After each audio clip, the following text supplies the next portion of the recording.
You guys might have seen some of my videos before. Maybe this is welcome to the channel if you haven't.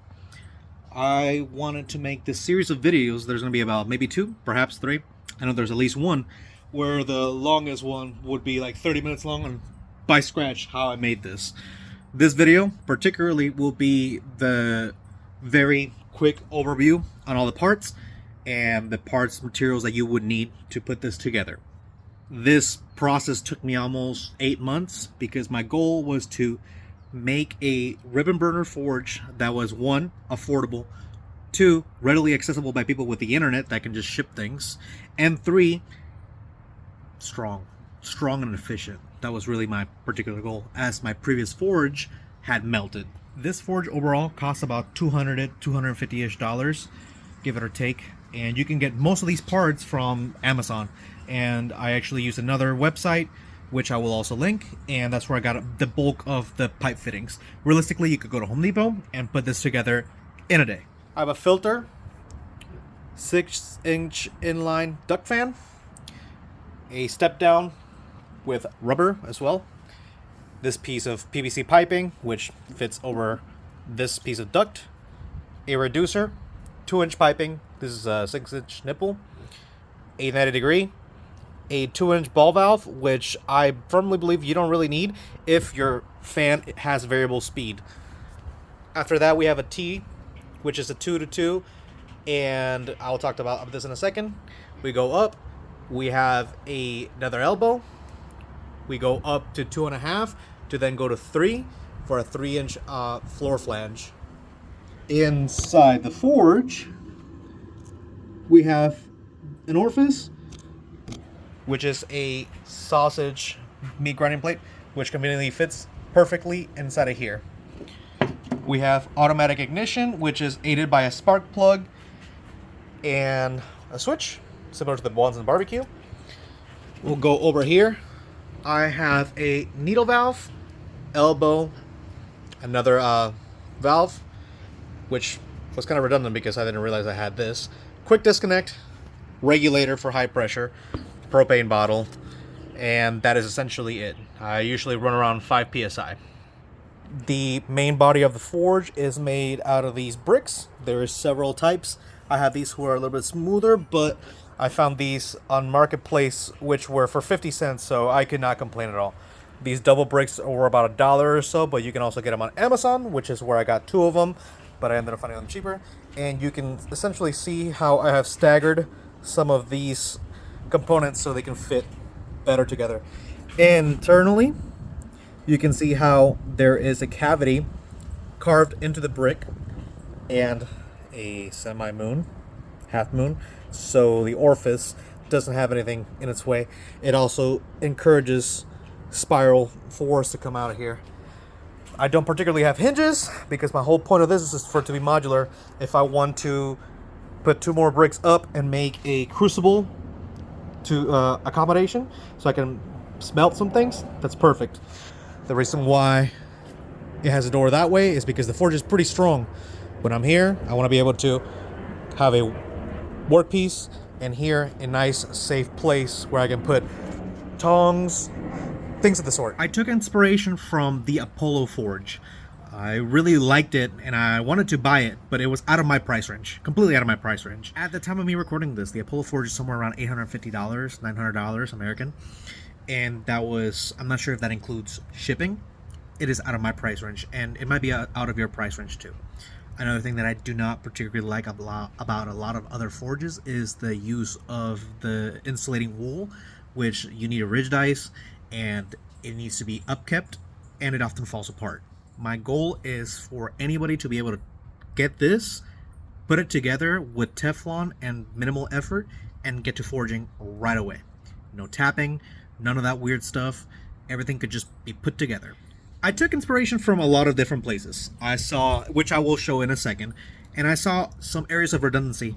My biggest area of redundancy, or parts that people don't really think about, is pretty much here. I barely saw anybody have a filter, which is fine. You don't need a filter, but anything that could get sucked up in there will damage your fan or end up clogging an orifice, clogging the pipe, something along those lines. A rag can really tear something up in there. Many designs also needed machining and a significant amount of effort be put by the maker. Another area that I saw this as redundant was the reducer T. A lot of these forges that are being sold that are ribbon burner forges right here, where the propane injection, people are making you drill into just the pipe and tap it and then thread on your connection for your needle valve, whatever. The T is, I don't remember, $11. I would rather spend $11 than drilling through metal, tapping it, potentially breaking it, and scrapping a whole piece of metal, especially when these nipples are about $8 or so each. Another area that I saw was a lot of people needing a special fitting for this particular fan to work on their ribbon burner forge. I genuinely just took a rubber clamp from Home Depot and a ducting fitting from Amazon. I'm also not a man of safety, but when it came to this, I burned one of my eyelashes off, and I was like, we need safety in this. I put quite a bit of safety, but my number one safety aspect that took me maybe a week to figure out was how to light the forge and not get burnt, because it is just so strong. Obviously, you can tune it to however strong you need it, but the way that I did it was with electronic ignition via a spark plug that goes directly into right here, and one of these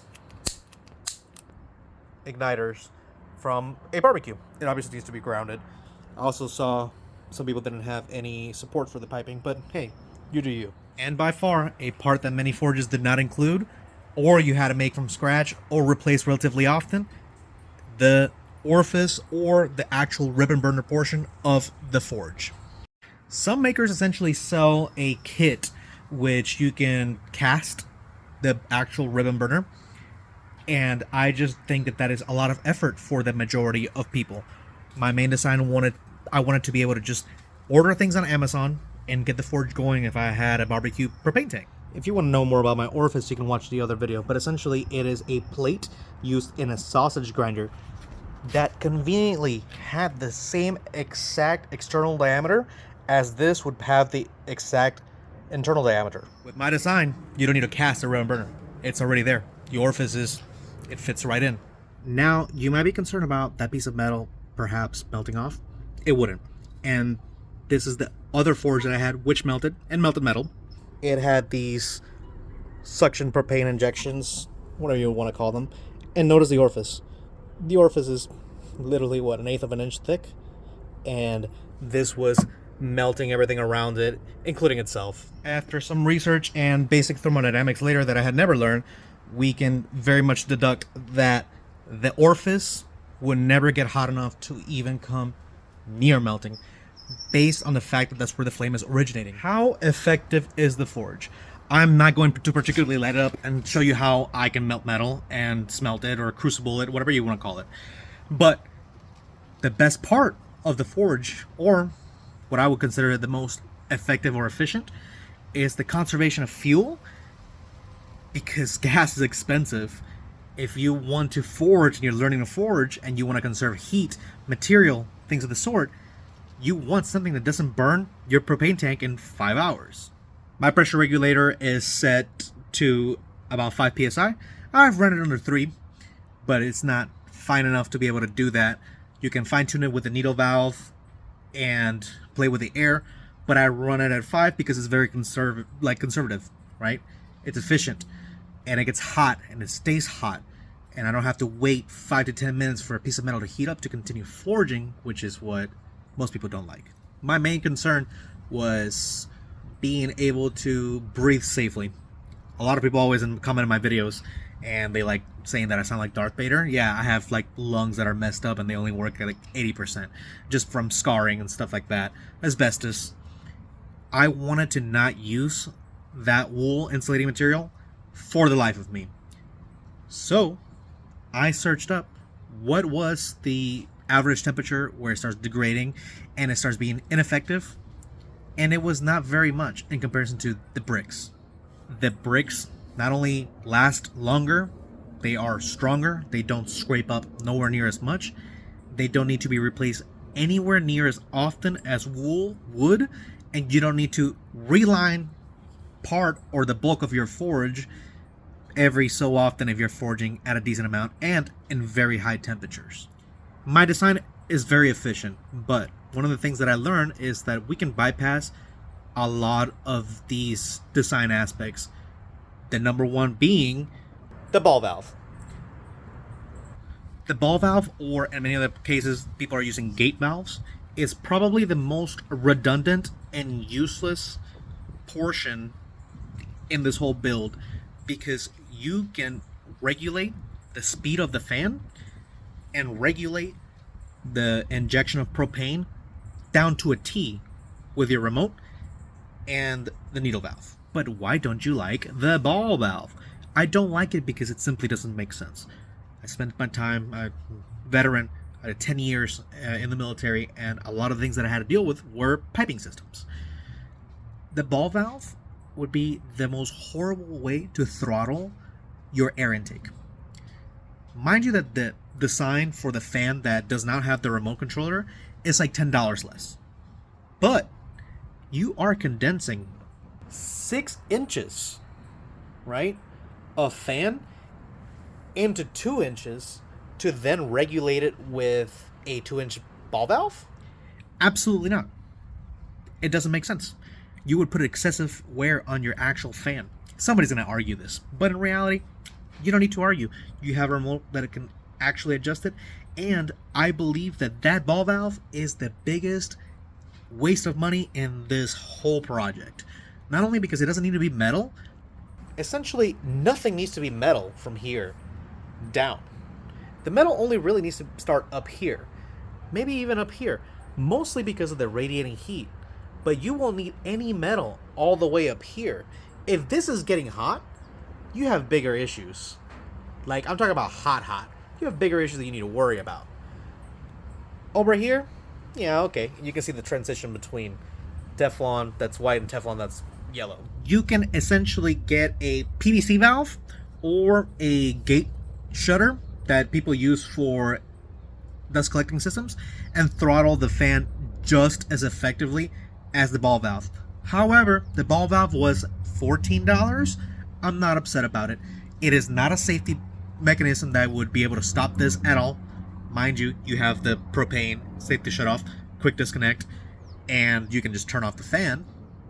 Like I said, the ball valve completely could go without, and from the ball valve below, under, you could just make this all out of PVC if you had access to it. But most of these parts, when I bought them online, were a few dollars at most, whilst PVC would have been the same.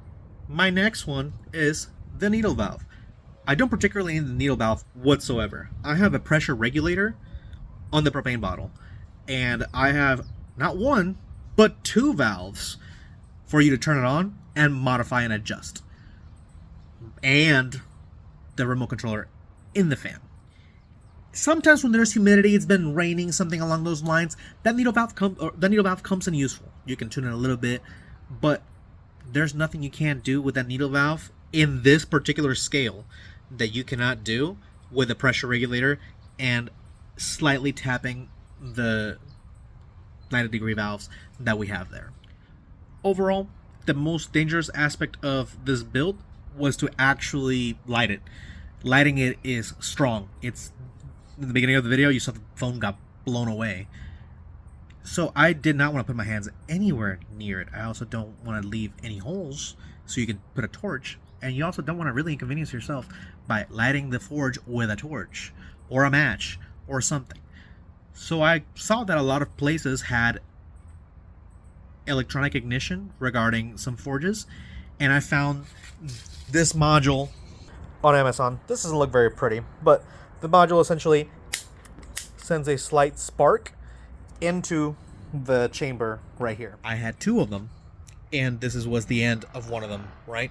And this was essentially supposed to make contact with metal anywhere and send a tiny spark. The number one issue is that that tiny little spark was not good enough or hot enough to light the actual forge. So I took a spark plug. Similar to how people who have no respect for other people and they install like really loud exhaust systems in their car, and they have a little thing where they can just hit it and it would like shoot flames out of their tailpipe. Me, I'm that person. No, I'm kidding. Similar to that design, which works in DC electricity, I thought about using a spark plug. I took the spark plug, opened the gap a little bit more, and now I can essentially click it one time and start the forge right away. I took inspiration from somebody with this idea, not all the way, so I will tag that individual who I commented on their video in the comment section. Maybe they'll say hi or something. Right here I have a little oil sprayer, which I just kind of like spray down because this is rusty metal. And I want to put a slight silicone mat right here so I can keep some tools. I already have my tongs right here, so we're pretty much set to start forging again. If you watch the build video, which many people will, fine by me, you will know what this is for. Originally, I didn't think that the orifice was going to fit perfectly into the lower flange, and I was going to have to retain it with this. This was conveniently just slightly undersized, so it could hold it flush to the floor flange. Later on to find out that I didn't need it. Wow. And lastly, my next biggest pet peeve with everybody else's forge and design was the fact that the forge was not airtight or safe whatsoever when it came to the ribbon being inserted into the forge. Very few people actually did that adequately. I have seen the bulk. I would say 8 out of the 10 forges that I've seen, it is nowhere near airtight, which is kind of dangerous, and it wastes fuel. It also doesn't particularly retain heat well. I mean, I'm not fluffing myself up or anything, but that's airtight. Like, there's no leakage there whatsoever. So, I mean, the forge came with many trials and tribulations. Example, some of these, right? It seems like stainless steel doesn't really go up to like black iron pipe. Somebody that is a actual pipe fitter told me that. I didn't believe them because it says 2-inch MPT, right? So it should. I guess not. The expense of the forge was essentially just me figuring out what works and what doesn't work, and that's fine by me. Overall, you can see the link and see that this forge is in piping about $100 shipped to your door.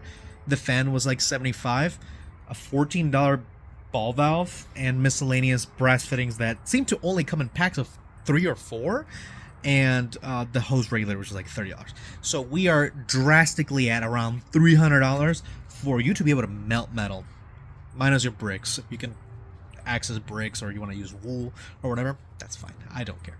This is my forge. This is how I did it, and I wanted to share with you guys because I believe that these things should be accessible and should be readily available to anybody who wants to partake in these hobbies. Thank you for watching. Thank you for your support. Feel free to watch the build video and keep your eye out for the forge and the upcoming videos.